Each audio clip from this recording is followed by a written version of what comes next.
madaxweyne maxamed cabdullaahi farmaajo oo khudbad ka horjeedinayay xildhibaanada golaha shacabka ee baarlamaanka federaalk Soomaaliya kadib markii ay isugu yimaadeen kulan waasiga dalbade ayaa kaga hadlay arrimo badan oo ku saabsan xaaladda waddanka.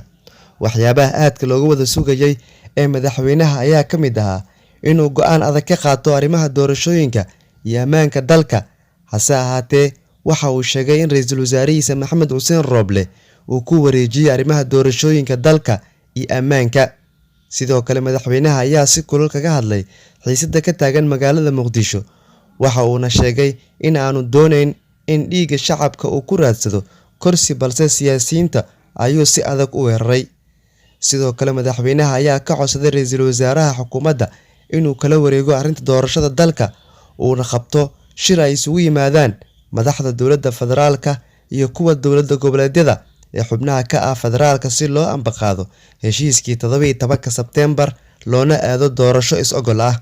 Waxaan rabaa inaan caddeeyo in ra'iisul wasaare Maxamed Xuseen Rooble uu hogaamin doono diyaarinta iyo hirgelinta doorashada iyo amniga doorashada. Sidoo kale fulinta qorshaha amniga sida waafaqsan dastuurka dalka waxaa iska leh ra'iisul wasaaraha. Waxaan farayaa xukuumadda inay u diyaar garowdo hawshaas baaxadda leh ama baaxadda weyn. Mudanayaal iyo marwooyin gunaanadkii waxaan rabaa inaan ugu baaqo siyaasiyiinta naga aragtida duwan in ay ka shaqeeyaan danta guud, ka waantoobaan kicinta dadweynaha iyo bulshada, ka fogaadaan in amniga khatar la geliyo, una soo laabtaan dhabaha wada hadalka iyo is-qancinta iyo isu tanaasulka. Jidkaas oo kaliya weeye ka noo furan.